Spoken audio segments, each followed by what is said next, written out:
নমস্কার, আমি মৌসুমী। শিলালিপিতে আপনাদের সবাইকে স্বাগত জানাই। শোনাচ্ছি লেখিকা রানী চন্দর পূর্ণকুম্ভ। গল্প পাঠ ভালো লাগলে শেষে একটা লাইক দিয়ে যেতে ভুলবেন না। এখনও যারা আমার চ্যানেলটা সাবস্ক্রাইব করেননি তাদের সকলের কাছে আমার অনুরোধ, প্লিজ আমার চ্যানেলটা সাবস্ক্রাইব করে নেবেন। পাশে যে বেল নোটিফিকেশনটা আছে সেটা অবশ্যই প্রেস করে দেবেন। আজ উপন্যাসের 7ম পর্ব, ব্রজরজ। মজা লাগে দেখে। দক্ষিণী, মারোয়াড়ি, গুজরাটি, পাঞ্জাবি, সিন্ধি, নেপালি, ওড়িয়া, বাঙালি সব দেশের যাত্রীতে ঠাসা ট্রেনের ছোট্ট কামরাটুকু। সবাই চলেছে এক উপলক্ষে, মথুরা বৃন্দাবনে শ্রীকৃষ্ণ লীলাভূমি দর্শনে। যেন একই পরিবার চলেছে নানান সাজে সেজে, সমান দরদ একের প্রতি অন্যের। এ ওর ছেলে কোলে টেনে নেয়, এ ওর বসতে জায়গা খালি করে দেয়। টিনের বাক্স, পিতলের কৌটো খুলে খাবার বেঁটে খায়। মাটির কুঁজো হতে জল ভরে ঠান্ডা জলের গেলাস এগিয়ে ধরে ঘাগড়া পরা নতুন বউটির দিকে মালাবাড়ি প্রৌঢ়া। বছর দেড়েকের শিশুটি হাত বাড়ায় মারাঠি মার কোলে বসে সবার দিকে, বলে ছেক অ্যান্ড। মা হাসি হেসে লোটাপটি। নতুন শেখা বলি, শখ করে শিখিয়েছে হয়তো মামা খুড়ো। উঠে উঠে সকলেই ওইটুকু হাতে হাত দিয়ে শেক হ্যান্ড করে আসে। এমন ডাক না মেনে কি পারে কেউ? ট্রেন থামল মথুরাতে। এখান থেকে বৃন্দাবন ক্রোশ 3 চলার পথ। বাস, মোটর, টাঙা এই 3 যানবাহন সম্বল। আগে হতেই ব্যবস্থা ছিল, বৃন্দাবন দেখে ফিরতি পথে মথুরায় থাকব কদিন। সেই যখন যেতেই হবে এ পথ দিয়ে, তখন দূরেরটা আগে সেরে ফেলা ভালো। স্টেশনে নেমে কুলির মাথায় মালপত্র চাপিয়ে প্ল্যাটফর্ম পেরিয়ে বাইরে এসেছি। যেন চাক ভাঙা ভীমরুলের ঝাঁক। একদল গাড়োয়ান কুলির মাথার বাক্স বিছানা, আমাদের হাতের থলি, ব্যাগ, বই, মুচকা যা পেল ছোঁ মেরে নিয়ে মুহূর্তে উধাও হয়ে গেল। আচমকা ঘটে গেল ব্যাপার। খালি হাতে ঝাড়াঝাপটা আমরা হতভম্বের মতো দাঁড়িয়ে থাকি পথের মাঝে। বর্দি বললেন, দেখছো কি এ ওর মুখের দিকে তাকিয়ে? খোঁজো শিগগির, দেখো কোথায় গেল সব। এই কুলি, সামান উমান কাহা গেয়া? বেকুব কুলি হাত উল্টোয়। খোঁজো খোঁজো, দেখো দেখো। রবে ছুটতে থাকি খ্যাপার মতো। বর্দি বলেন, ওই তো, ওই যে ওইখানে, উপরে, ভিতরে। দেখি সতীদেহের টুকরোর মতো আমাদের জিনিসগুলি ছিন্ন ভিন্ন অবস্থায় এক একটি এক এক টাঙায় বিরাজমান। গাড়োয়ান নিশ্চিন্ত মনে বাঁ হাতে লাগাম ধরে ডান হাতে চাবুক তুলে তৈরি। চললেই হয় এখন। সেগুলি সব এক জায়গায় করা সে আর এক ব্যাপার। কেউ কারো দাবি ছাড়বে না। একজনের গাড়িতে টিফিন ক্যারিয়ারটা উঠেছে, সুতরাং ওই গাড়িতেই যেতে হবে আমাদের। কারো গাড়িতে স্টিল ট্রাঙ্কটা, সে সেটা আঁকড়ে ধরে থাকে। সেই গাড়িতে উঠলে তবে নিজের ট্রাঙ্ক নিজে ফিরে পাব। এই রকম কেউ লণ্ঠন, কেউ বালতি, কেউ বিছানা, কেউ বেতের ঝুড়ি 2 হাতে চেপে ধরে বসে রইল। নিরুপায়। বিরক্তিতে ক্লান্তি টেনে আনে। দাঁড়াবার জোর থাকে না পায়ে। ইচ্ছে হয় এই রাস্তার ধুলোতেই বসে পড়ি 2 পা ছড়িয়ে। শেষে যে কে কিভাবে কখন সব জিনিস একত্র করে 2টো টাঙাতে বোঝাই করল, সে স্মৃতি স্পষ্ট হয়ে ফুটতেই পারছে না মনে। দেখছি বাক্সের ওপর 2 পা তুলে 2 হাতে 2 পাশের মোটঘাট আগলে বর্দি আমি পাশাপাশি বসে চলেছি বৃন্দাবনের পথে। স্টেশন ছেড়েছি বহুক্ষণ। সাদা ধুলোর পথ, দুদিকে রুক্ষ মাঠ, উঁচু নিচু সাদা মাটির টিলা আর বুনো গাছের কাঁটা ঝোপ, ধুলোয় ধূসর সবুজ পাতা।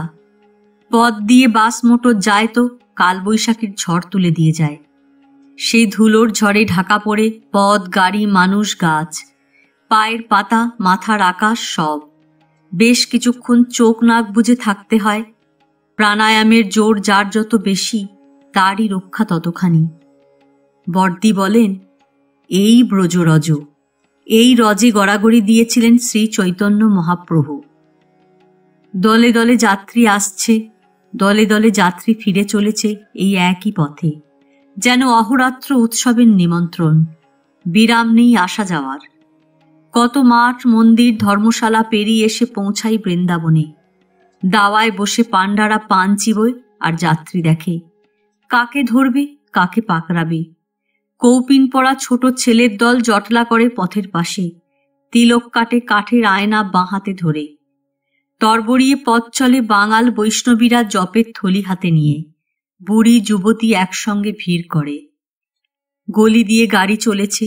বাড়ির সামনের ছোট্ট উঠোনে ঝাঁকে ঝাঁকে ময়ূর, পায়রা, কাক, শালিক, টিয়া মিলেমিশে দানা খাচ্ছে ঠুকরে ঠুকরে। দাদা নাতি মুঠো মুঠো দানা ছড়াচ্ছে শান বাঁধানো বারান্দায় বসে। সন্ধে হয়ে এলো রামকৃষ্ণ সেবাশ্রমে পৌঁছতে। এখানেও কঙ্খলের মতো হাসপাতালকে ঘিরে এদের কাজ। রোগীদের সেবার জন্য এরা। এদের কুল গাছ, বেল গাছ, সবজি বাগান, ইঁদারার জল, রান্নাঘর, শোবার ঘর, ঠাকুর মন্দির যেন সাজানো গৃহস্থালী। সামনেই পূর্ণিমা। বড় বড় কালো গাছের তলায় তলায় সাদা মাটি ঝলমল করছে চাঁদের আলো পড়ে। সে ঝলমলানিতে ঘুরে বেড়াই আপন মনে এ গাছ ও গাছ নিশানা রেখে। অপূর্ব এক সৌগন্ধ এলো হাওয়ায় ভেসে, মন মাতিয়ে দিল। প্রাণ ভরে টেনে টেনে নিঃশ্বাস নিই। কি সৌরভ! চোখ বুজে আসে আবেশে। কি ফুল! চেনা চেনা মনে হচ্ছে, অথচ চিনতে পারছি নে। আবার নিঃশ্বাস টানি। এ যে একান্ত আপনার, অতি কাছের, কিন্তু কোথায় সে? যেন নিজের ঘরের বউটি, তবু আটপৌড়ে নয়।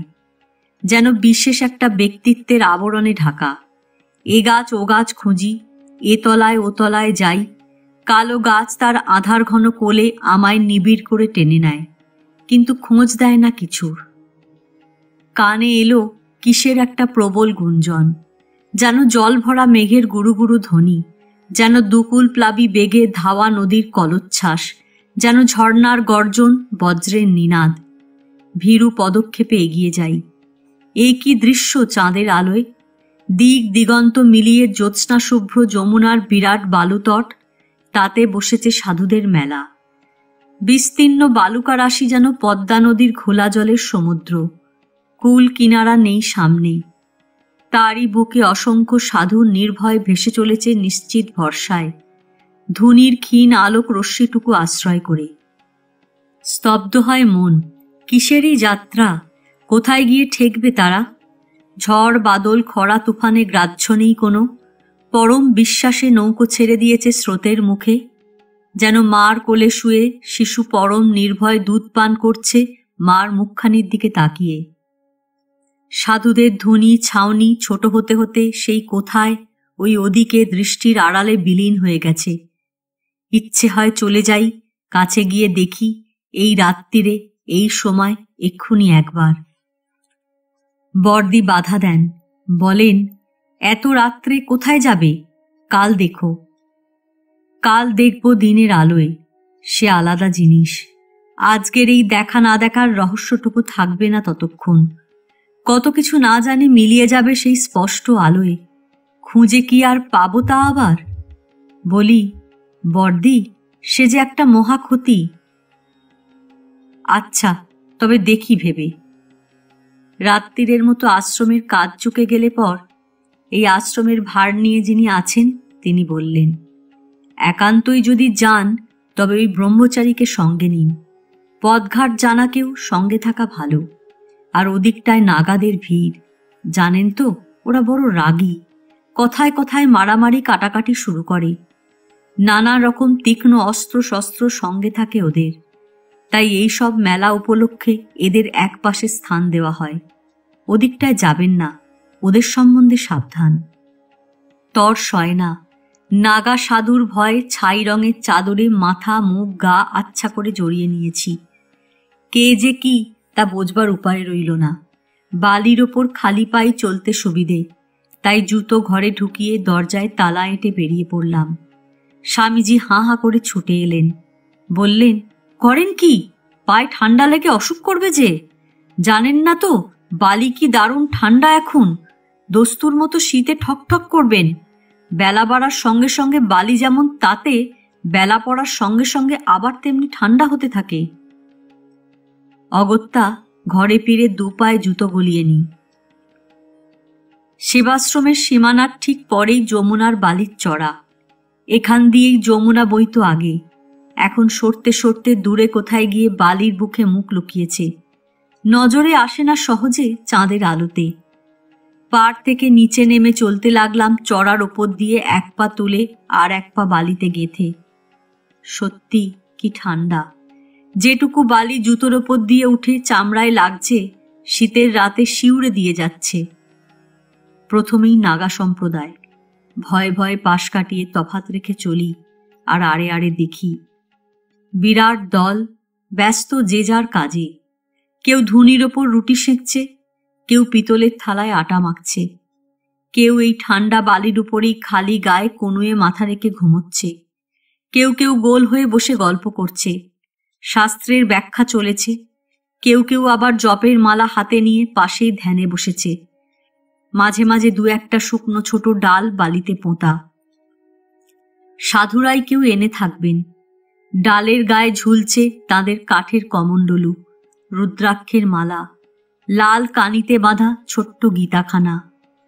বুকশেলফ, ওয়ার্ড্রপ, স্টিক স্ট্যান্ড সবই ওই একটি শুকনো ডাল। একদিন নয়, দুদিন নয়, বছরের পর বছর চলে এমনি। বাড়ি ঘরের ভাবনা নেই, সুখ নিদ্রায় ব্যাঘাত নেই, পাথেওর অভাব নেই, বেশ আছে।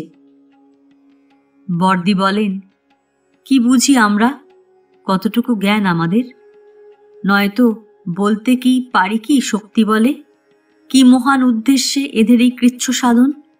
মহা মহা পণ্ডিত তো এদের মধ্যে ছাই মেখে বসে আছেন, চিনতে পারি কি সেটুকু ক্ষমতা আছে আমাদের? কত অগন্তি সাধুসন্ত জড়ো হয়েছেন এখানে। একই জায়গায় এদের এভাবে দেখা কল্পনায়ও ছিল না কোনোদিন। এই তো একটা বিশেষ দেখবার জিনিস, যা নাকি নিজের চোখে না দেখলে বোঝানো যায় না। হরিদ্বারে কিন্তু এরকম দেখিনি। শহরে, পাহাড়ে, গঙ্গার পাড়ে ছড়িয়ে আছেন সবাই। সঙ্গের ব্রহ্মচারী বললেন, এখন তো তবু কমে গেছে ভিড়।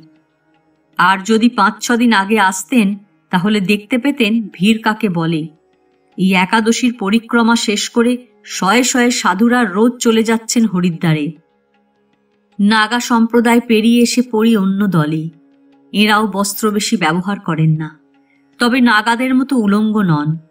এখানে অবশ্য নাগারা ছোট্ট এক টুকরো কৌপিন পরে থাকেন বৃন্দাবনের নিয়ম অনুসারে। জানি না কোত্থেকে কি করে কবে এই নিয়ম হলো। চড়ার উপরে একটু দূরে দূরেই টিউবওয়েল, বিজলিবাতির সারি, রেডিও, লাউডস্পিকার, সরকারের ব্যবস্থা। অহরহ পরিষ্কার করা হচ্ছে জায়গা। ব্লিচিং পাউডার ছড়ায় লোক। শালপাতা, ছেঁড়া কাগজ, বাদামের ঠোঙা ঝেঁটিয়ে ঝুড়িতে তোলে মেথর। লাউডস্পিকারের নাম গান, গীতাপাঠ চলতে থাকে সেই সঙ্গে।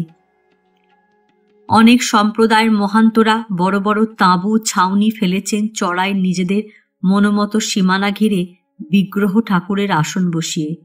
শামিয়ানা টাঙানো প্যান্ডেল মাঝখানে। এরই একটা প্যান্ডেলে রাসলীলা হচ্ছে।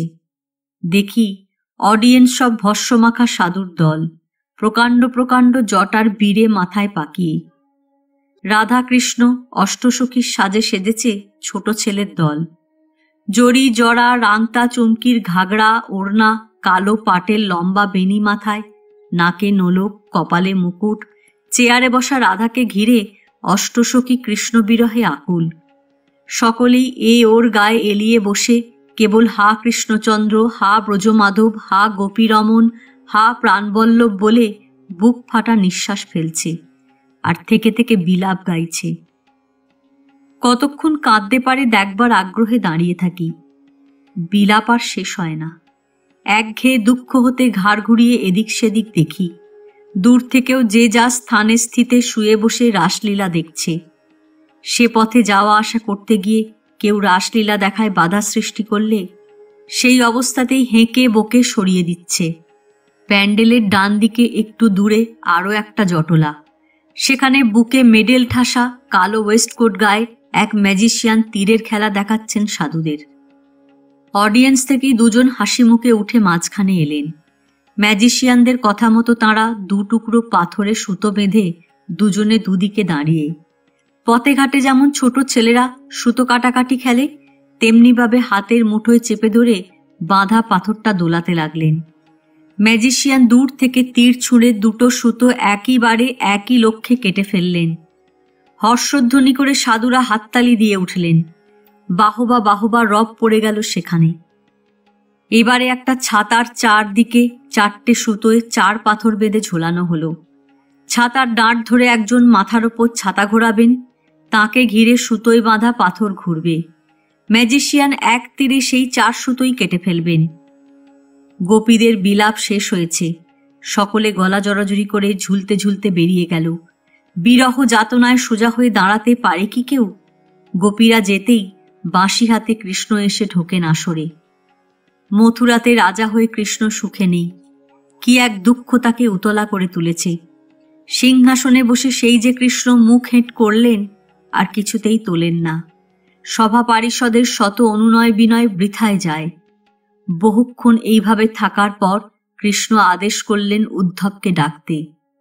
বর্দি বললেন, চলো চলো, আর কি দেখবে? বলি, উদ্ধবকে কি জরুরি কাজে ডাকলো একবার দেখে যাই, আর একটুক্ষণ থাকো। হই হই করে সভা থেকেই অনুচররা উদ্ধবকে ডাকাডাকি করতে লাগল। শীতের রাতে পা মুড়ে বসেছে তারা, বারে বারে ওঠা কি সম্ভব?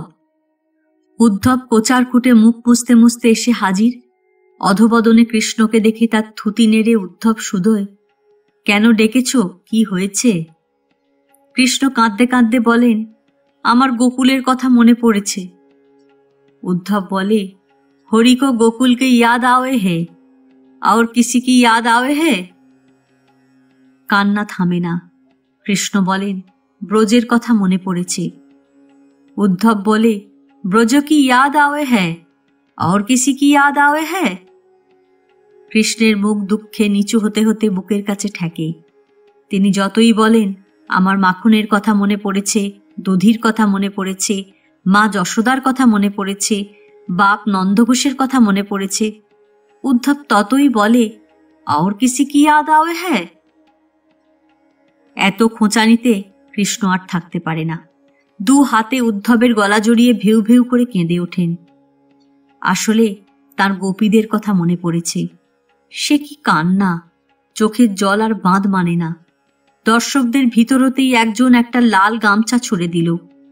উদ্ধব তাই দিয়ে কৃষ্ণের চোখের জল মোছায় আর বুকে হাত বুলিয়ে সান্ত্বনা দেয়। কৃষ্ণ ডুকরে ডুকরে কাঁদেন আর ডাক ছেড়ে গান গান, উদ্ধব ভাইয়া রে, তুম ব্রজকু গমন করো, মেরে বিনা রাধিকা গোপিকা তেনেখি দুঃখ হরো, উদ্ধব ভাইয়া রে। মুখে আঁচল চাপা দিয়ে হিহি করে হাসতে গিয়ে থমকে গেলাম। অলক্ষ্য হতে যেন চাবুকের ঘা পড়ল মুখে। খানিক তফাতে আবছা আলোয় খুঁটিতে ঠেস দিয়ে বসে অতি জীর্ণ বৃদ্ধ এক যাত্রী ছেঁড়া কম্বলে গা ঢেকে 2 হাঁটুতে মুখ গুজে এক দৃষ্টে রাসলীলা দেখছে, আর তার শীর্ণ গাল বেয়ে অঝরে 2 নয়নের ধারা ঝরছে। বলি, চলো বর্দি, এবার বাড়ি ফিরি। ওদিকে যে আরো অনেক দেখা বাকি রয়ে গেল। বলি, থাক, কাল হবে। আবার বালির চড়া ভেঙে আঁচড়ে পাঁচড়ে পাড়ের উঁচু পথে উঠি। সেবাশ্রমের দরজা খোলাই ছিল। ঘাড় হেঁট করে চলেছি। কুয়োর পাশে ইঁট বাঁধানো পথটুকুতে পা দিতেই আগ রাতের সেই সৌরভ আচ্ছন্ন করে দিল সব ভাবনা। মুখ তুলে দেখি ছোট্ট বাতাবি লেবুর গাছটি ফুলে ফুলে যেন সাদা মতির ফোয়ারা সেজে আছে। ক্যাও ক্যাও ক্যাও, রাতের শেষ প্রহর থেকে ডাক শুরু হলো, ঠিক যেন কানের কাছে। ঘুমোই সাধ্য কি! ঘোর অন্ধকার, তবু উঠে পড়লাম। শিয়রের দিকে জানলার কপাট খুলে দিলাম। ঝাপড়া গাছে ঠাসা বন সেদিকটায়। তারই ডালে ডালে একদল ময়ূর ময়ূরী ঝাঁপাঝাঁপি করছে আর ডাকছে, ক্যাও ক্যাও ক্যাও। কি কর্কশ ডাক! এমন সুন্দর পাখির এ কি কণ্ঠস্বর! বড় কষ্ট দেয় এ অসামঞ্জস্য। মন মানতে চায় না। ভালো গায়কের গলায় কটু ভাষণ শুনে কত ব্যথা পেয়েছি কতবার। ভেবে পাইনি এমন সুকণ্ঠের যে অধিকারী, যার স্বরে এমন মধু ঝরে, তাতে এত বিষ থাকতে পারে কি করে? এও কি সম্ভব? সম্ভব নিশ্চয়ই। তা নইলে এই চোখেই তা দেখতে পাই কি করে? শুনি তো, যে দুই বিপরীত ধর্ম চলে পাশাপাশি বিশ্ব প্রকৃতিতে, এ নাকি তার নিয়মের আর এক রহস্য। বড়দি উঠেছিলেন আগেই। ওঠা আর বলি কেন, শুলেন কখন যে উঠবেন? রাত্রিরে যতবার পাশ ফিরতে গিয়ে চোখ মেলেছি, দেখি বড়দি স্থির হয়ে বসে আছেন খাটে লাগা জানলার গড়ার ধরে।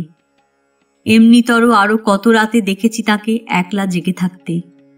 নির্মল নিশুতি রাতে আকাশ ভরা তারাগুলি হাতড়ে হাতড়ে কোন হারাধন খুঁজে বেড়ান তিনি। যারা একবার ফাঁকি দিয়ে লুকিয়েছে আর কি ধরা দেবে সহজে? বিনিদ্র রজনীর ক্লান্তি বড়দির চোখে মুখে। জানি, তবু বলি, কি হয়েছিল তোমার বড়দি? নতুন জায়গায় অসুবিধে হয়েছিল ঘুমোতে? না না, তা নয়। সুন্দর জ্যোৎস্না রাত, চাঁদের আলো কি দিনের আলো ভুল হয়, তাই দেখছিলাম বসে। এই দেখতেই সারা রাত বসে কাটিয়ে দিলে? বড়দির হাসি মুখ বিষণ্ণ হয়ে আসে। বলেন, কত তো চেষ্টা করি রানী, ঘুম আসে কই? রাতগুলি আমার এমনি কাটে, বিছানা আগুন মনে হয়। বড়দিকে টেনে নিয়ে বাইরে বেরিয়ে সোজা চলে আসি যমুনার পাড়ে। দিক ঠিক করতে পারিনি কাল রাতে, আজ আর ভুল নেই। পূবের আকাশে কালো আবরণ ভেদ করে আলোর ছোঁয়া ফুটছে ধীরে ধীরে। প্রশস্ত বালির চড়া সে আলোয় ফুটে উঠছে একটু একটু করে। ঝাপসা দূরের গাছগুলির মাথা স্তরে স্তরে হালকা কালিতে আঁকা হতে থাকে সারে সারে। সাদা কুয়াশার ভিতর সাদা বালির উপর ঘোরাঘুরি করছে কালো সাধুর দল, যেন ডেঁয়ো পিঁপড়ে কিলবিল করে ডিম মুখে নিয়ে ঘরের দেয়ালের গায়ে। সাধুরা কেউ হাত মুখ ধোয়, লোটা ত্রিশূল মাঝে, টিউবওয়েলের জলে স্নান করে, বুকে পিঠে ভস্য মাখে। সবাই ব্যস্ত, আগত দিনের অভ্যর্থনার জন্য তৈরি হয় তাড়াতাড়ি। রং লাগে এবার পূব আকাশের আলোর গায়ে। সে রং ঠিকরে পড়ল যমুনার জলে, বালির উপরে, সাধুদের গায়ে। এপারের লম্বা গাছগুলির মাথায়, মন্দিরের চূড়োয় বসানো সোনার কলসিতে। দেখতে দেখতে সে রঙের ছটায় হোলির মাতামাতি শুরু হয়ে গেল চোখের সামনে। বিহুবল হয়ে পড়ি, এত রং লুকিয়েছিল কোথায় এতক্ষণ? বড়দি বললেন, ওই দেখো সেই আবিরের থালা। দেখি পূবের আকাশে রঙের আলোর মাঝে টকটকে নিটোল সূর্য মাথা তুলেছে এই ফাঁকে। প্রাতঃস্নানের সময় হলো। বড়দি লক্ষ্মী বিলাসের শিশি হাতে নিয়ে বাইরে গেলেন একটা সরু কাঠির সন্ধানে। শীতে জমা তেল খুঁচিয়ে বের করতে হবে, নয়তো এত সাত সকালে তেমন রোদ কোথায় যে গলিয়ে নেবেন। ঘরে ঢুকে চৌকির ওপর হাত পা তুলে বসে আছি সেই থেকে। বড়দি নাছোড় বান্দা, যমুনায় স্নান করতেই হবে। অথচ কালই রাতে ঘুমোবার আগে শুয়ে শুয়ে গল্প শুনেছি। বলছিলেন ব্রজরমণ ঘরের আর এক কোণা হতে। বিরাট বিরাট কাছিমে ভরা নাকি যমুনা, কিলবিল করে সারাক্ষণ। হাত দিয়ে সরিয়ে সরিয়ে স্নান করতে হয়। কাছিমের কামড়, ওরে বাপ! ছেলেবেলায় শুনেছি দিদিমার কাছে, কাছিম একবার কামড়ে ধরলে আর খোলে না সে কামড়, আকাশে বাজ না ডাকা পর্যন্ত। কাছিমের গলা কেটে ফেললেও দাঁতের দাঁত আটকে থাকে, হাঁ হয় না শেষ সময়ও। এখানেও যে কাউকে কাছিম কামড়ায়নি তা নয়, তবে পাপীদেরই কামড়ায় বুঝে সুঝে। তাছাড়া কাছিম নাকি মরা খায়। শোনা যায় যমুনার তীরে চিতা জ্বললেই কাছিমরা মুখে বুড়বুড়ি তুলে চিতা নিভিয়ে দেয়। মরা খাবার এমন লোভ। এত সব শুনেও সাহস থাকে কার? তবু বড়দি মানেন না। শাড়ি গামছা হাতে তুলে নিয়ে বলেন, ওঠো। ভাবি, সেকালে হয়তো কাছিম ছিলই না একেবারে যমুনায়। তাহলে তো জটিলা কুটিলা খুশিবনেই ফিরে ফিরে পাঠাতো রাধাকে। যমুনায় রাধার যাওয়া আসা নিয়ে কোঁদল করতো না এত। বড়দি বলেন, কত শত লোক স্নান করে, কিছু হয় না, আর তোমার আমার বেলায়? বলি, তাও তো আর এক বিপদ। কিছু হয় না, হলেই তো বলবে পাপী ছিল তাই। ব্রজরমণ সাহস দেন, বলেন, ভীত হইবেন না। জলে স্থির হইয়া দাঁড়াইয়া থাকিলেই উহারা আসিয়া কামড়াইয়া ধরে, নতুবা কিছু করে না, এইরূপ শুনিতে পাই। কি করি? অগত্যা গামছার পুঁটুলি হাতে নিয়ে বড়দির পিছু পিছু চলি। যমুনার যে রূপ মনের চোখে ছিল এতকাল, কিছু মেলে না তার সঙ্গে আজ। না আছে শ্রীরাধার মন গলানো সেই নীল রঙের বাহার, না আছে গঙ্গার সেই উদ্দাম গতির বেপরোয়া ভাব, যে দিতে দিতে চলে, চলতে চলতে সাপটে নিয়ে যায় সামনের সব কিছুকে। এ যেন রিক্তা, বঞ্চিতা, ভীতা প্রেয়সী। মলিন মুখে, ক্ষীণ কণ্ঠে, কানে কানে শোনায় গেয়ে তার বিগত দিনের রূপ যৌবন গাথা।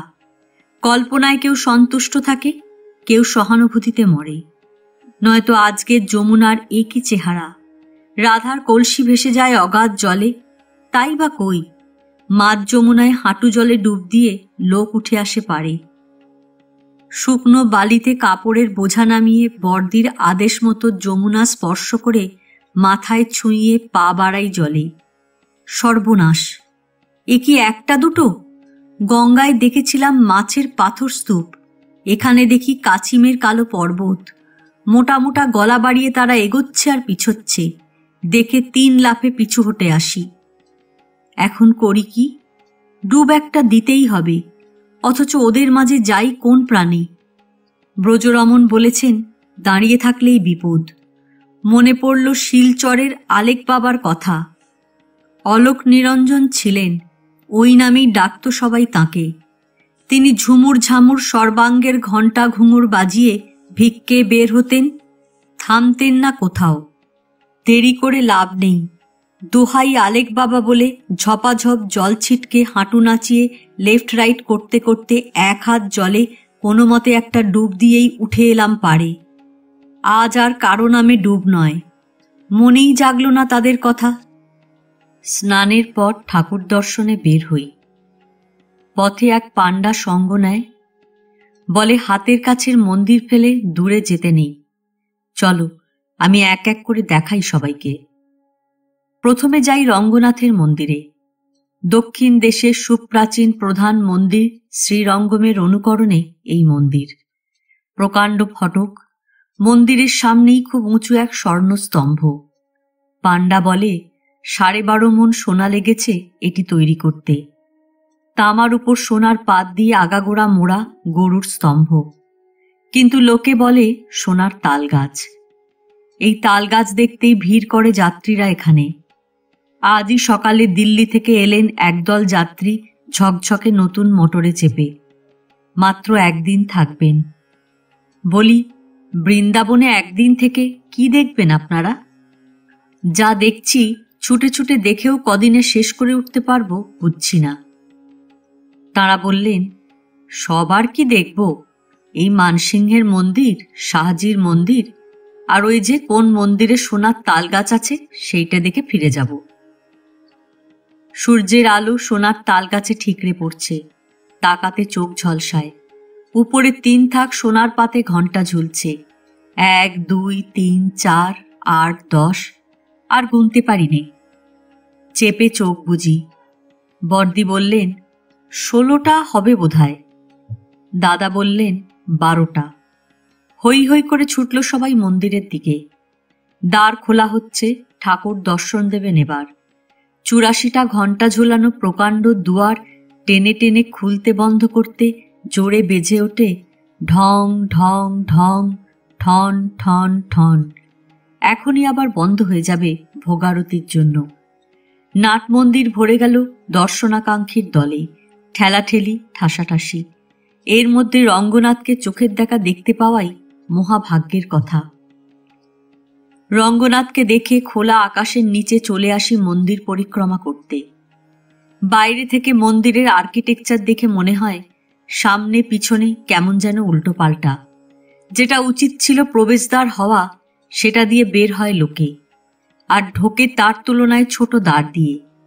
এ আবার কি উদ্ভট! দাদা বললেন, গল্প শোনো তবে চলতে চলতে। ভক্ত নামদেব রোজ এসে গান শোনান তার ইষ্টদেব রঙ্গনাথজিকে। একদিন মন্দিরে অত্যন্ত ভিড়। এই ভিড়ে জুতো বাইরে রেখে গেলে হারাবার সম্ভাবনা, অথচ মন্দিরে জুতো নিয়ে ঢোকা নিষেধ। নামদেব কি করেন? ছেঁড়া জুতো জোড়ার মায়া কি কম? এদিকে গান শোনাবার সময় বয়ে যায়। অনেক ভেবেচিন্তে জুতো জোড়া কোমরে বেঁধে নিয়ে মন্দিরে ঢুকে তিনি গান শুরু করে দিলেন। নামদেবের তো আর তোমাদের মতো এত কাপড় জামার বালাই ছিল না। ভিক্ষে করে গান গেয়ে দিন চলত তাঁর। এখন ছেঁড়া কাপড়ের কোণ ফাঁক দিয়ে জুতোর একটু আদ্রু বেরিয়ে পড়েছিল। একজনের তো নজর গিয়ে পড়ল সেখানে। আর যাবে কোথায়? সবাই তেড়ে মেরে এসে নামদেবকে গলা ধাক্কা দিয়ে মন্দির থেকে বের করে দেয়। ভাবে বিহ্বল নামদেব বুঝতে পারেন না কেন এমন হয়। ভগবানকে গান শোনাতে কেন বাধা পড়ে? পাণ্ডা পুরোহিতদের অনুনয় করেন, আমার গান তো শেষ হয়নি, বাকিটুকু শোনাতে দাও। কে শোনে তাঁর আবেদন? ঢুকতে গেলেই গলা ধাক্কা খান, সামনের দিক দিয়ে ঢুকতেই পান না। অথচ প্রভুকে গান শোনানো হবে না, সে কি হয়? একতারা হাতে নিয়ে নামদেব চলে গেলেন মন্দিরের পিছন দিকে। সেখানে দাঁড়িয়ে তিনি তন্ময় হয়ে গান গাইতে লাগলেন, আর দু চোখের জলে বুক ভাসতে লাগল। প্রভু আজ কেন এমন অসন্তুষ্ট হলেন?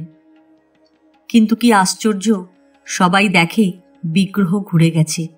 রঙ্গনাথজি পিছন ফিরে দাঁড়িয়ে নামদেবের গান শুনছেন, আর সেই অবধি রঙ্গনাথের মন্দিরের সামনের দিকটা হয়েছে পিছনের দিক, আর পিছন দিক হয়েছে মন্দিরের প্রবেশপথ। রঙ্গনাথের আঙিনার বাঁ দিক ঘিরে ছোট ছোট মন্দির, ভক্ত স্বামীদের স্মৃতি উদ্দেশ্যে। প্রত্যেক ঘরের সামনে এক এক পাণ্ডা। পয়সা ফেলে ফেলে দর্শন না করলেই মুশকিল যাত্রীদের। ছোট ছোট সাদা কালো পাথরের মূর্তি, দরজার মাথায় পরিচয় লেখা হিন্দি অক্ষরে। পাণ্ডা নিজে খুশি মতো যা মনে আসে নাম বলে দিয়ে পয়সাটা তুলে ট্যাঁকে গোজে। একটা মন্দিরে আছেন শ্রী ভট্টনাথ স্বামী, বিশ্বেক সেন স্বামী আর বর্বর স্বামী। পাণ্ডা হাত নেড়ে বোঝালো, এই তিন মূর্তি হচ্ছে রাম লক্ষ্মণ সীতা, তিনজনকে 3 পয়সা দাও।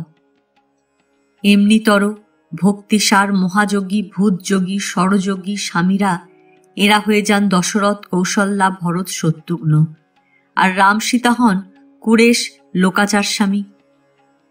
বর্দি ধমক লাগান, দেখতেই তো পাচ্ছ লেখা, মিছে কেন বারবার জিজ্ঞেস করে মরো? এ টাকা আর ও টাকা, নাও প্রণাম করো। চরণামৃত হাতে নিয়ে বুকে মাথায় ছোঁয়াও। সামনের আঙিনায় একটা বাঁধানো কুণ্ড। ব্রজরমণ বললেন, ইহাতেই গজগ্রাহের লড়াই হয়। কই কই বলে ছুটে দেখতে যাই। সবুজ থকথকে জল, তল দেখা ভার। গজগ্রাহ কোথায় এখানে? পাণ্ডা বললেন, এখন কি? প্রতি বছর সেই বিশেষ দিনে তৈরি হবে কাগজের গজ গ্রাহ। তারপর 2 নৌকায় তাদের নিয়ে এই জলের উপরে লড়াই করবে 2 দল লোক। লড়াই হতে হতে যখন কেউ হার মানবে না, তখন শেষ মুহূর্তে রঙ্গনাথজি গরুড়ে চেপে আসবেন, এসে তীক্ষ্ণদার চক্র দিয়ে গ্রাহের শিরচ্ছেদ করবেন। অনেক লোক আসে, মেলা বসে, জায়গা নিয়ে কাড়াকাড়ি লেগে যায়। মন্দিরের পিছন দিকের বড় তোরণের পাশে তেতলা বাড়ি সমান উঁচু একটা গ্যারেজ। সামনের দিকটা মাটির দেয়াল দিয়ে আগাগোড়া গাঁথা। কি এটা? এভাবে বন্ধই বা কেন? পাণ্ডা বলল, ওর ভিতর রথ আছে, সারা বছর এমনিভাবে বন্ধ করে রাখে। রথের সময় দেয়াল ভেঙে রথ বের করে আনে, না হলে তীর্থযাত্রীরা সবাই দেখে ফেলবে। রথের সময় আর ভিড় হবে না, বলবে ও তো দেখেই নিয়েছি আগে। মানসিংহের মন্দির। নিচে থেকে দাঁড়িয়ে মনে হয় যেন লাল পাথরের প্রাচীন প্রাসাদ একটি। অলিন্দ, বারান্দা, থাম, প্রকোষ্ঠ কত সেখানে। মাটি হতে চওড়া সিঁড়ি ধাপে ধাপে উঠে গেছে উপরে নাট মন্দিরে। সব মিলিয়ে কি মানানসই নকশা পাথরের গাঁথনির। এই সেই পুরাতন মন্দির রূপ গোস্বামীর গোবিন্দের।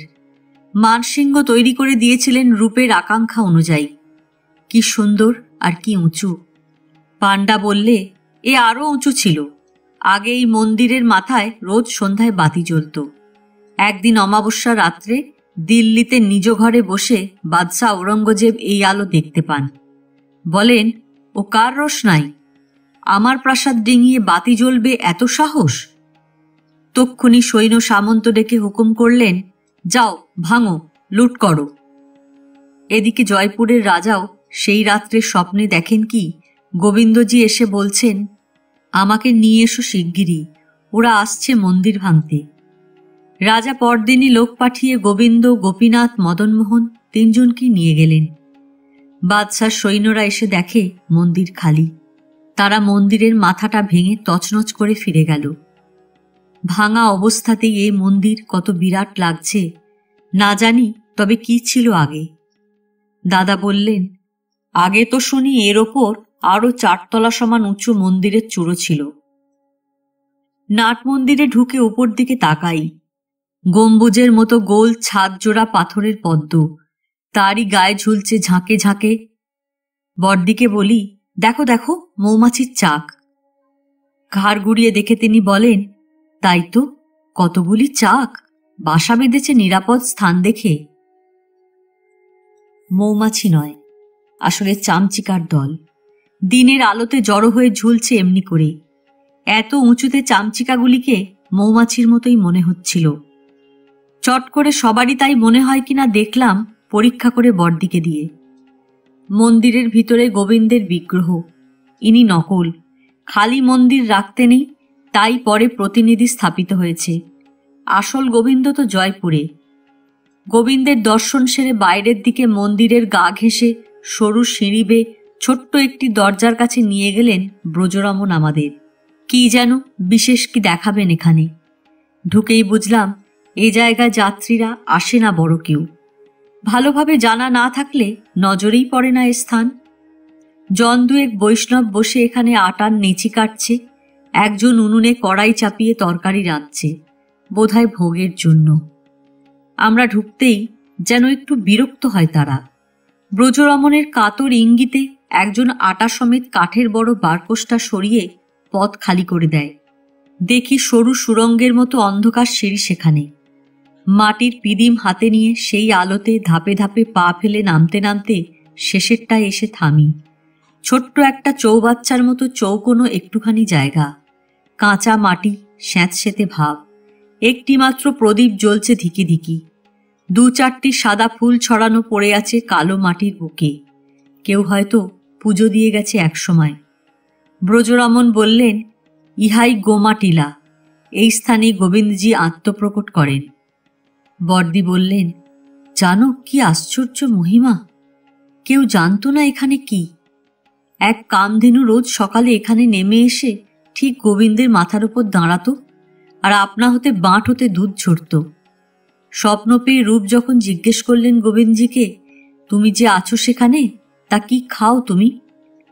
গোবিন্দ বললেন, কামধেনুর দুধ খাই রোজ। সেই কামধেনুর দুধে ভেজা আর্দ্র ভূমিরিত নিশানা দিলেন রূপকে তিনি। বলে বড়দি ভিজে মাটিটুকুতে হাত বুলোতে লাগলেন। গোমাটিলা হতে বেরিয়ে আসছি।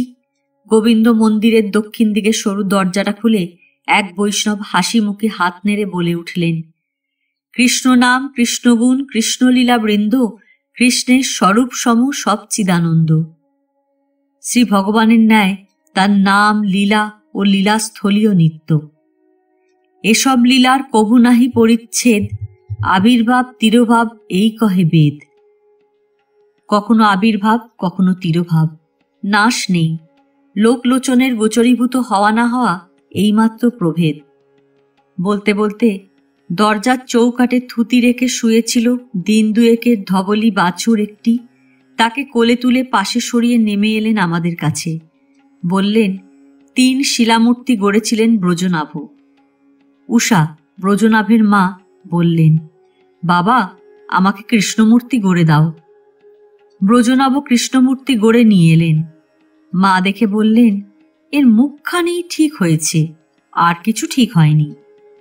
সেই মূর্তি হল গোবিন্দ। ব্রজনাভ আবার এক মূর্তি গড়ে আনলেন।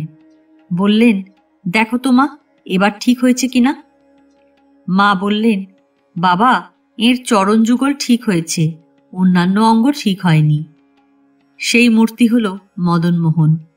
ব্রজনাভ আবার আর এক মূর্তি গড়ে আনলেন। বললেন, এবার দেখো তো মা, তোমার মনের মতো হয়েছে কিনা। মা বললেন, হ্যাঁ বাবা, এর বক্ষস্থল ঠিক হয়েছে, ইনি হলেন গোপীনাথ। সেই গোবিন্দেরই এই মন্দির। হা রাই হা কৃষ্ণ রূপ কাঁদেন।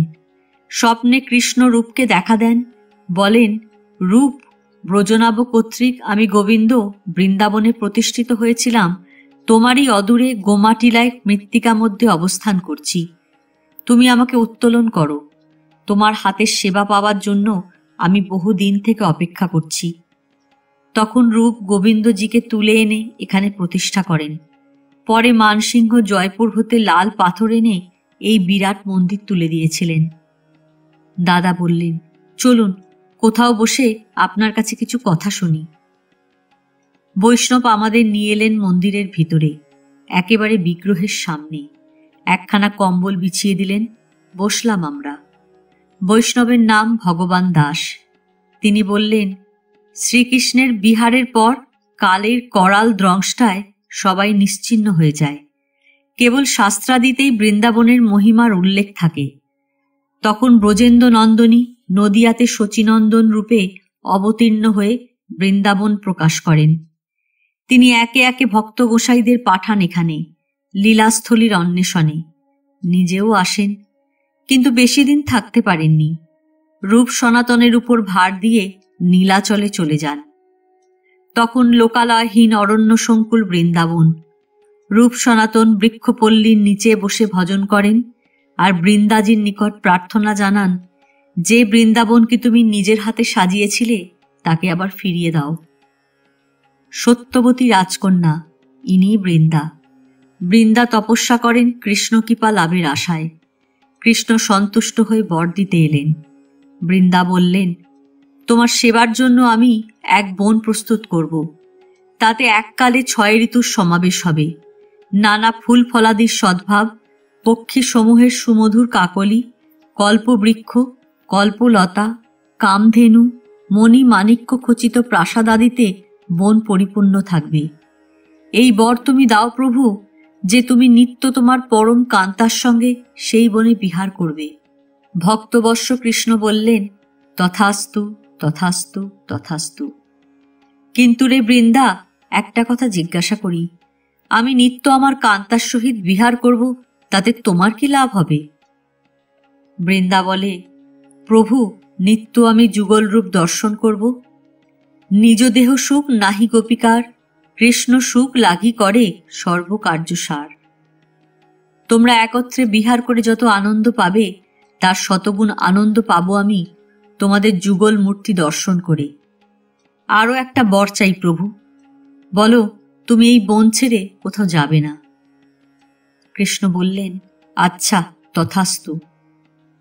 বৃন্দাবনং পরিত্যাজ্য পাদমেকং নগচ্ছামি। ভক্তের ইচ্ছায় কৃষ্ণের সর্ব অবতার। কৃষ্ণ এলেন বৃন্দার জন্য পরম মধুর লীলা প্রকট করতে। সেই হতে নিত্যলীলা হয় বৃন্দার এই বৃন্দাবনে।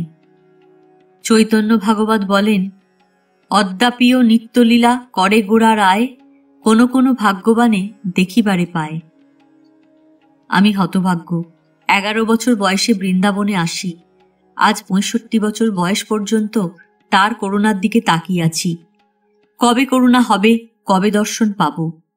বলতে বলতে ঝরঝর করে কেঁদে ফেললেন ভগবান দাস। কাঁদতে কাঁদতেই বলতে লাগলেন, বিষয় ছাড়িয়া কবে শুদ্ধ হবে মন, কবে হাম হের বসে শ্রীবৃন্দাবন। ব্রহ্মসংহিতা বলছেন, স্বয়ং লক্ষ্মী যে বৃন্দাবনে কান্তা, কান্ত যেখানে পরম পুরুষ শ্রীকৃষ্ণ, বৃক্ষবল্লী যেখানে কল্পতরু, সে স্থানের ভূমি চিন্তা মণিময়, জল সেখানে অমৃত, কথাই যেখানে গান, সাধারণ গমনই যেখানে নৃত্য, বংশী, কৃষ্ণের মোহন মুরলী যেখানে প্রিয়সখী, সেই বৃন্দাবনে কি প্রেম চক্ষু ছাড়া দেখা যায়? প্রেম নেত্রে দেখে তার স্বরূপ প্রকাশ। হায়, আমার তো সেই প্রেম চক্ষু আজও হল না। ভগবান দাস চোখের জল মুছে দৃষ্টি নামিয়ে নিজেকে শান্ত করেন। দাদা সহজে কাউকে পা ছুঁয়ে প্রণাম করেন না। বরদিকে কতবার তিরস্কার করেছেন, রাস্তায় ঘাটে যাকে পাও পা ছুতে যাও কেন? পা না ছুলে কি আর ভক্তি দেখানো যায় না? সেই দাদা 2 হাতে ভগবান দাসের পদধূলি নিয়ে মাথায় ছোঁয়ালেন। বললেন, আজ আসি, আবার একদিন আপনার কাছে এসে বসবার বাসনা রইল। পথে নেমে বলি, সবই ভালো, কিন্তু অমন ভেউ ভেউ করে কাঁদেন কেন? দাদা বলেন, শ্রীমদ্ ভাগবতে আছে, ভগবানের নাম শুনে যখন কারোর চোখে জল পড়ে, তা বহু পুণ্যের ফল তার, নইলে এমন হয় না। ব্রজরমণ বললেন, শ্রী বৃন্দাবন ধামে শ্রী রাধা গোবিন্দের ভজনপরায়ণ ভাগবতের মুখে শ্রী রাধা গোবিন্দের মহিমা শ্রবণ বড়ই ভাগ্যের কথা। প্রভুর অশেষ অনুকম্পা ব্যতীত মোটেই সম্ভব নহে। বর্দি বললেন, পড়নি তুলসীদাসের রামচরিত মানস? তুলসীদাস লিখেছেন, বিভীষণ হনুমানকে বলছে, অবমহি ভরস ভা হনুমন্ত বিনুহরি কৃপা মিলিহি নহি সন্তা। হে হনুমান, এখন আমার ভরসা হয়েছে, আমার উদ্ধারে আমার আর কোনো সন্দেহ নেই, কেননা তোমার মতো ভাগবতের সঙ্গে আমার মিলন হয়েছে। হরির কৃপা ছাড়া হরিভক্তির মিলন অসম্ভব। এই তুলসীদাসী আর এক জায়গায় সাধন সম্পর্কে লিখেছেন, বিন সৎসং না হরি কথা, তেহি বিন মোহ না ভাগো, মোহগায় বিনু রামপদ হই না দৃঢ় অনুরাগ। সৎসঙ্গ না হলে হরিকথা হবে না, আর হরিকথা না শুনলে মোহ দূর হবে না, এবং মোহ দূর না হলে শ্রী রাম পদারবিন্দে মন মধুকর প্রমত্ত হবে না। রূপ সনাতন দু ভাই। গৌড়ের নবাব হোসেন শাহের দরবারে সনাতন প্রধানমন্ত্রী, রূপ অর্থ সচিব। একই সময় দু ভাইয়ের মনে প্রবল উৎকণ্ঠা জাগে। সুযোগ বুঝে রূপ সংসার ত্যাগ করে বৃন্দাবনে এলেন, সনাতন পড়লেন আটকা। রাজকার্য আর ভালো লাগে না সনাতনের, নবাবও ছাড়েন না তাকে। অসুস্থতার ভান করে সনাতন বাড়িতে বসে থাকেন, পণ্ডিতদের নিয়ে ভাগবত তত্ত্বরস আস্বাদন করেন। নবাব বৈদ্য পাঠান, বৈদ্য অসুখ খুঁজে পায় না সনাতনের শরীরে। নবাবের মনে সন্দেহ জাগে। একদিন হঠাৎ এসে উপস্থিত হন, বলেন, তুমি আমার ডান হাত, তোমাকে ছাড়া রাজকার্য পরিচালনা অসম্ভব। অসুখের ছল করে সরে পড়তে চাও, তোমার অভিলাষ কি? সনাতন মনের কথা সব খুলে বলেন। নবাব রাজি হন না, বলেন, তোমাকে আমার চাই। সনাতন কাতর হয়ে অনুনয় বিনয় করেন, বলেন, আমার দ্বারা আর সম্ভব হবে না ও কাজ। নবাবের জেদ বেড়ে যায়। সনাতনকে বন্দি করে কারাগারে রাখেন, দ্বারে কড়া পাহারা নিযুক্ত করেন। এমন সময় রাজা প্রতাপরুদ্রের সঙ্গে নবাবের যুদ্ধ বাধে। নবাব চলে যান উড়িষ্যায় যুদ্ধ করতে। সনাতন এই ফাঁকে বহু অর্থ ঘুষ দিয়ে পালিয়ে যান কারাগার হতে। পার্বত্য পথে হেঁটে কাশী যাত্রা করলেন বিনা সম্বলে, একটিমাত্র ভৃত্য সঙ্গে। দিন মানে হাঁটার পর রাত্রিবেলা পথে এক ভৌমিকের গৃহে আশ্রয় নিলেন। ভৌমিক তাকে এত বেশি আদর যত্নে আপ্যায়িত করল যে সনাতনের মনে সন্দেহ জাগল। তিনি ভৃত্যকে ডেকে বললেন, তোমার কাছে কি কিছু অর্থ আছে? ভৃত্য বললে, আজ্ঞে, যদি পথে লাগে কোনো কাজে, তাই এই 7টি মোহর লুকিয়ে সঙ্গে এনেছি। শুনে সনাতন রুষ্ট হলেন, বললেন, তোমাকে আমি বারবার নিষেধ করেছি সঙ্গে কিছু নিও না, কেন তুমি আবার এই কাল জম সঙ্গে করে আনতে গেলে, তাও সব আমার হাতে। সনাতন সেই 7টি মোহর নিয়ে ভৌমিককে বললেন, এই কটি মাত্র আমার আছে, তুমি নাও, নিয়ে আমাকে এই পর্বত পার করিয়ে দাও, তোমার পূর্ণ অর্থলাভ 2 হবে। ভৌমিক তখন হাসতে হাসতে বললেন, আমার কাছে এক জ্যোতির্বিদ আছেন, তার দ্বারা আমি আগে হতেই জানতে পারি যে তোমার কাছে 7টি মোহর আছে। ভেবেছিলাম আজ রাত্রে তোমাদের হত্যা করে সেই মোহর আমি আত্মসাৎ করব, কিন্তু তুমি বুদ্ধিমান, আগে হতেই দিয়ে দিলে। এ মোহর আমি আর নেব না, অর্থ বাদ দিয়ে পুণ্যটুকুই নিয়ে তোমায় পর্বত পার করে দেব। সনাতন বললেন, তুমি যদি এ মোহর না নাও তবে অন্য কেউ আমাকে মেরে মোহর নিয়ে যাবে, কাজেই তুমি এগুলো গ্রহণ করে আমার প্রাণ রক্ষা করো। সনাতন পর্বত পার হয়ে হাজিপুরে এসে একমাত্র সঙ্গী ভৃত্যটিকেও বিদায় করে দিয়ে নিশ্চিন্ত হয়ে গঙ্গার ধারে এসে বসলেন। সেখানে হঠাৎ তার ভগ্নিপতির সঙ্গে দেখা হলো। সনাতনকে দেখে ভগ্নিপতি বড় খুশি, বাড়ি নিয়ে যেতে চাইলেন। সনাতন বললেন, না, আর কোথাও যাব না, আমাকে তুমি গঙ্গা পার করে দাও, কাশী যাব। তখন ভগ্নিপতি একখানা ভোট কম্বল সনাতনকে দিয়ে গঙ্গা পার করে দিলেন। ভোট কম্বল গায়ে দিয়ে গঙ্গা পার হয়ে হাঁটতে হাঁটতে সনাতন কাশী এলেন। মহাপ্রভু তখন কাশীতে ছিলেন। সনাতনকে দেখে দৌড়ে এসে আলিঙ্গন করলেন, কুশল প্রশ্ন করলেন। সনাতন তার পায়ে নিজেকে লুটিয়ে দিয়ে বললেন, প্রভুর চরণ দর্শন করলাম, আর আমার কুশলের বাকি কি? সনাতন আছেন প্রভুর কাছে পরমানন্দে। একদিন সনাতনের মনে হলো প্রভু যেন তার ভোট কম্বলখানার দিকে একবার তাকালেন। সেই দিনই সনাতন গঙ্গার ঘাটে ভোট কম্বলখানা এক ভিখিরিকে দিয়ে তার ছেঁড়া কাঁথাকানা গায়ে দিয়ে ফিরে এলেন। দেখে মহাপ্রভু হেসে বললেন, যে কৃষ্ণ খণ্ডিল তোমার সব বিষয় রোগ, সে কোন রাখিবে তোমার শেষ বিষয় ভোগ। 3 মুদ্রার ভোট গায় মাধুকরী গ্রাস, কার্যসিদ্ধ নহে লোকে করে উপহাস। সনাতন ইঙ্গিত বুঝলেন। তিনি তখন তপন মিশ্রের একখানি পুরাতন ধুতি চেয়ে নিলেন। মস্তক আগেই মুন্ডন করেছিলেন। এবার সেই ধুতিখানা ছিঁড়ে কৌপিন বহির্বাস বানিয়ে গৌড়ের প্রধানমন্ত্রী সনাতন পুরোপুরি বৈষ্ণব বেশ ধারণ করলেন। এক ব্রাহ্মণের দয়া হল। আহা, কোথায় ঘুরে ঘুরে সনাতন ভিক্ষে নেবে? সনাতনকে তিনি নিমন্ত্রণ করলেন। বললেন, সনাতন, যাবৎ তুমি কাশীতে রহিবে তাবৎ আমার ঘরে ভিক্ষা যে করিবে। তা কি হয়? সনাতন রাজি হন না।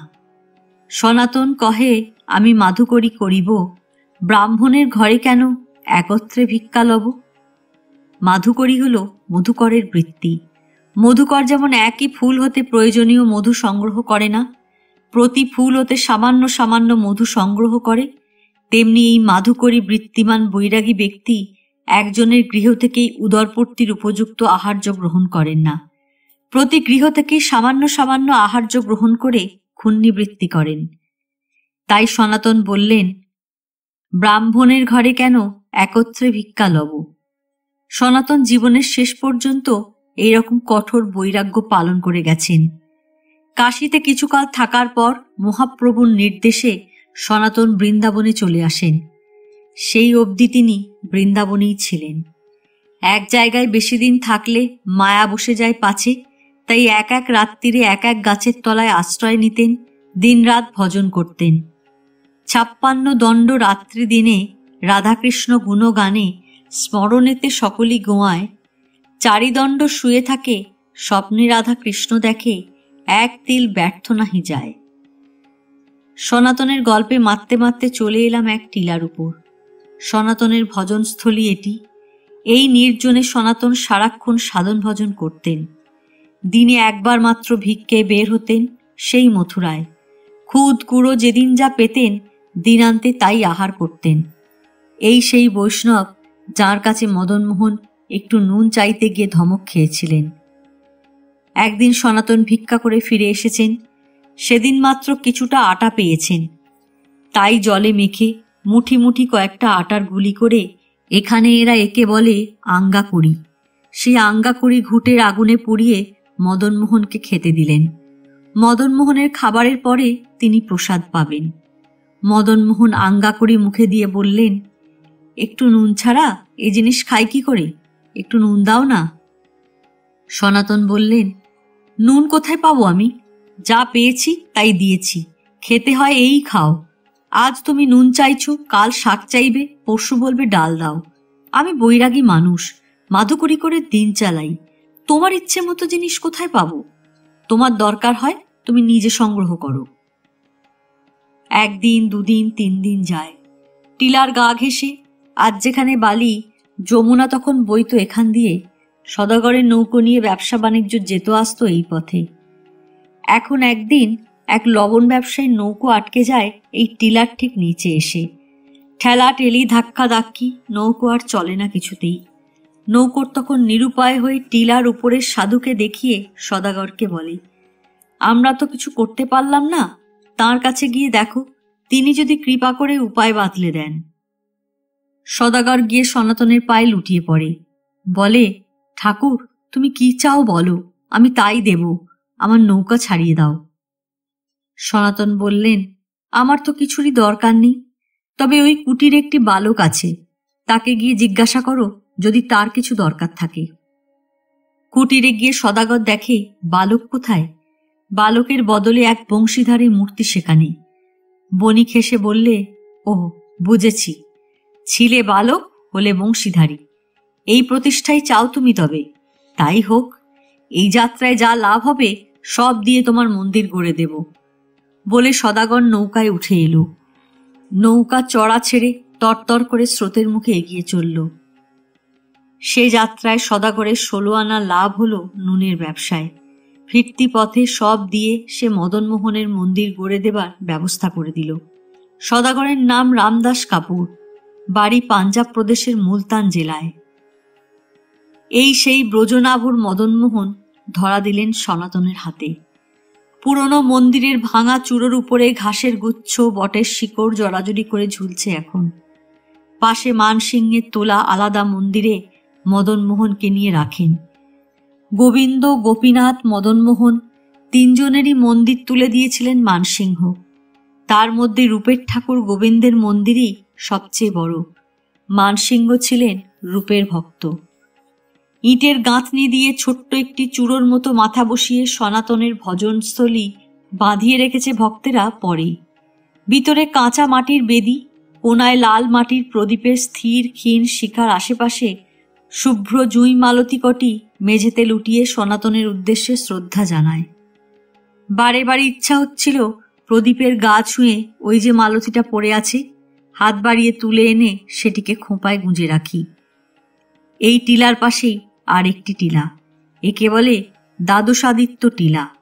এর নিচেই ছিল কালিদ এককালে। বনে জঙ্গলে ঢাকা এই স্থান সনাতন উদ্ধার করেন। এখনো এখানে জনবসতি বিরল। চারদিকে ঝাপড়া ঝোপড়া জঙ্গল, জীর্ণ শীর্ণ গাছে ভরা বন। ব্রজরমণ বললেন, কথিত আছে শ্রীকৃষ্ণ কালীয় দমন করিয়া শ্রী যমুনাজির জলে অত্যন্ত শৈত্যবোধ করায় শীত নিবারণ উদ্দেশ্যে এই টিলার উপরে উঠিয়া আসেন। তখন দ্বাদশ আদিত্য এককালে প্রকটিত হইয়া তাহার শীত নিবারণ করেন। সেই হেতু ইহার নাম দ্বাদশাদিত্য টিলা।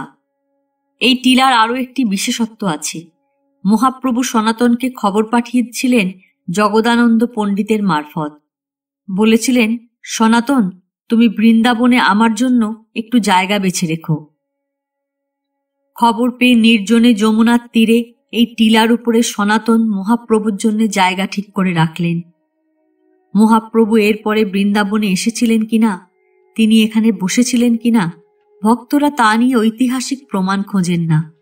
তাঁরা বিশ্বাস করেন মহাপ্রভু যখন বলেছেন তিনি আসছেন, সনাতন যখন জায়গা নির্বাচন করে রেখেছেন, তখন নিশ্চয়ই তিনি এসেছেন এবং অবস্থান করেছেন। তাই মহাপ্রভুর জন্য আসন পাতা আছে আজও এখানে। দ্বাদশাদিত্য টিলার নিচে সনাতনের সমাধিস্থান। গুরু পূর্ণিমায় তিনি তিরোধান করেন। ওই আষাঢ়ী পূর্ণিমায় বড় উৎসব হয় এখানে তার তিরোধান উপলক্ষে। পাশে একটি গ্রন্থ সমাধি। গোস্বামীপাদগণ যেসব গ্রন্থ লিখে যান সবই তালপাতার উপরে। তখনকার দিনে তাঁদের নিজেদেরই থাকবার স্থান ছিল না, তা গ্রন্থাদি আর কোথায় রাখবেন। কখনো রাখতেন বৃক্ষ কোটরে, কখনো পাথর চাপা দিয়ে, কখনো বা গুহায় গহ্বরে। ফলে অনেক গ্রন্থ নষ্ট হয়ে যায় জলে, রোদে, কীটের উৎপাতে। যেগুলির লেখা আর পড়া যায় না, বৈষ্ণবের ভাষায় পাঠোদ্ধার করা অসম্ভব হইয়া পড়িল। তখন সেই সব গ্রন্থগুলিকে একসঙ্গে করে এইভাবে সমাধি দেওয়া হল। শাস্ত্রগ্রন্থ নিজের হাতে নষ্ট করা প্রাণী হত্যা তুল্য। বর্দি সমাধির গায়ে হাত বুলিয়ে প্রদক্ষিণ করেন আর বলেন, আহাহারে, কত না জানি মূল্যবান ছিল এগুলি, জানতেও পারল না কেউ। আজ এ পর্যন্তই। উপন্যাসের 8ম পর্ব নিয়ে অন্যদিন আসব। গল্প পাঠ ভালো লাগলে লাইক, শেয়ার, কমেন্টস করতে ভুলবেন না। আজকের মতো নমস্কার।